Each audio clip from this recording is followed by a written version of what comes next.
Apakah brokoli bisa membuat anak jadi cerdas? Soalnya saya punya keponakan terbilang cerdas. Dan kalau makan selalu minta sayur brokoli. Iya, terima kasih Ibu Rose di Harapan Indah. Pertanyaannya menarik ya. Bahwa kecerdasan anak itu ditentukan oleh banyak faktor gitu ya. Jadi ada faktor gennya, ada faktor lingkungannya, ada faktor paparan paparan tuh apa ya?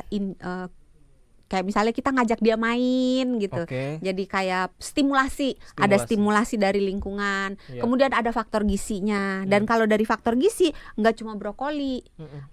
Perlu juga protein, perlu juga lemak baik, perlu juga karbohidrat. Jadi macam-macam. Bahwa suka brokoli menguntungkan kesehatan baik fisik maupun kecerdasan, iya.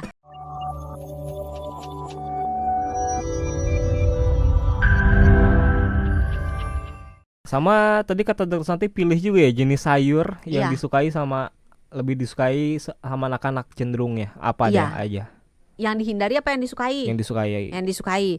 Biasanya anak-anak cenderung suka sayur yang rasanya agak sedikit manis.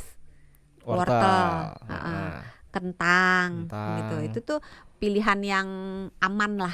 Tapi kalau misalnya maksain anaknya makan yang agak pahit, walaupun mungkin untuk orang yang normal, karena 50% populasi dunia kan termasuk yang normal, bukan yang super sensitif. 25%-nya termasuk yang parah, tidak sensitif banget. Jadi indera pengecapnya tuh sangat tidak sensitif, sangat tidak kuat. Nah, untuk golongan yang ini, makanan tertentu biasa aja nggak pahit, tapi untuk yang super sensitif tuh pahit banget. Kol, termasuk kol yang besar sama kol yang kecil-kecil, tahu kan? Itu termasuk.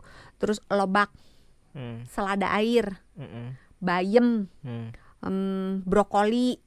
Itu buat golongan orang. Sawi nggak sih? Sawi, ya.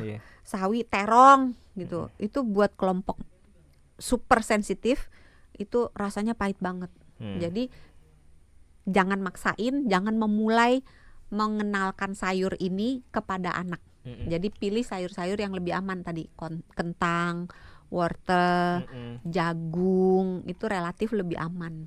Ubi, singkong itu relatif lebih aman.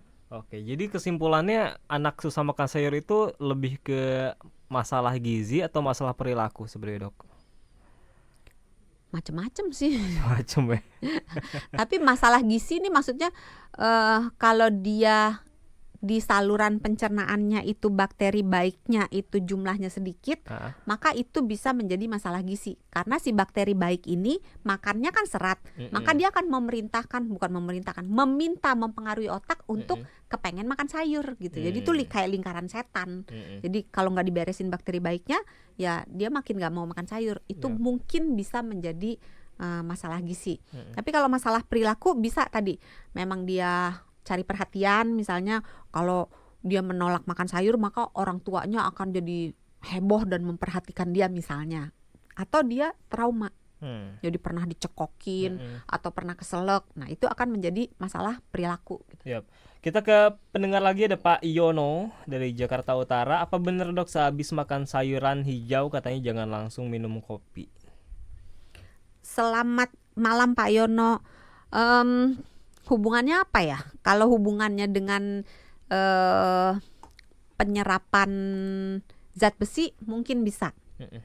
Karena zat besi itu apabila sumbernya berasal dari makanan-makanan yang nabati, kan zat besi banyak nih di mana-mana, nggak cuma di ati ayam atau ikan, tapi juga ada di bahan makanan yang nabati, misalnya di bayam, di tempe, tahu gitu. Makanan-makanan nabati apabila dikonsumsi bersamaan dengan kopi atau teh, maka penyerapannya akan dihambat oleh tanin yang ada di dalam kopi dan teh itu gitu. Tapi kalau makanya nih Pak Yono pertanyaannya kenapa nggak bolehnya nih apa? Kalau karena penyerapan zat besi, iya. Oke, dan itu pun sayuran tertentu kah? Semua sayuran mengandung tanin, tidak semua. Oke, kita ke siapa ini? Ada Ibu Rose ya. Mengandung tanin, mengandung zat besi. Kita ke Ibu Rose di Harapan Indah. Tolong klarifikasinya, Dok. Apakah brokoli bisa membuat anak jadi cerdas? Soalnya saya punya keponakan terbilang cerdas. dan kalau makan selalu minta sayur brokoli. Iya, terima kasih Ibu Rose di Harapan Indah. Pertanyaannya menarik ya, bahwa kecerdasan anak itu ditentukan oleh banyak faktor gitu ya. Jadi ada faktor gennya, ada faktor lingkungannya, ada faktor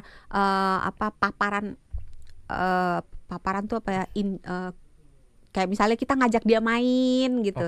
Jadi kayak stimulasi, ada stimulasi dari lingkungan. Kemudian ada faktor gizinya. Dan kalau dari faktor gizi nggak cuma brokoli, perlu juga protein, perlu juga lemak baik, perlu juga karbohidrat. Jadi macam-macam, bahwa suka brokoli menguntungkan kesehatan baik fisik maupun kecerdasan, iya.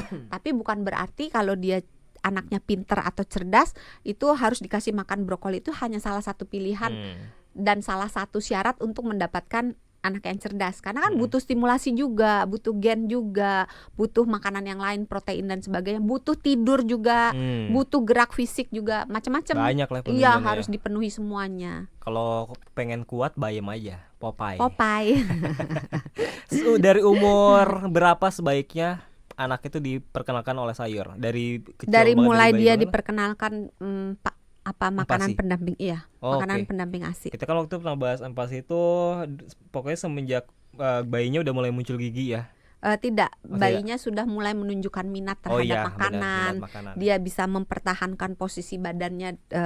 Kan kalau bayi nggak bisa ngangkat kepala gitu, dia sudah bisa mempertahankan posisi kepalanya supaya nggak jatuh-jatuh gitu. Terus sebenarnya menunjukkan minat terhadap makanan sih, itu yang paling gampang. Ciri yang paling gampang untuk menunjukkan anak udah siap dikasih makanan pendamping ASI selain umur. Selain umur. Umur tuh paling cepat 6 bulan. Untuk beberapa anak 5 bulan mungkin boleh konsultasi ke dokter anaknya. Start dari situ ya, udah harus mulai diperkenalkan. Udah mulai harus diperkenalkan sayur. Buah dan sayur. Pesan terakhir Dok dari dokter untuk orang tua yang lagi berjuang supaya anaknya mau makan sayur. Jangan putus asa, banyak jalan menuju Roma gitu ya. Pelajari bagaimana cara masak, pelajari tentang gennya, cari sumber mengapa anak ini nggak suka makan sayur, dicek kesehatannya gitu. Kalau kita udah tahu penyebabnya, dibereskan penyebabnya sambil pelan-pelan didik ulang anaknya gitu. Jangan putus asa karena kasih ibu tidak pernah putus. Mantap.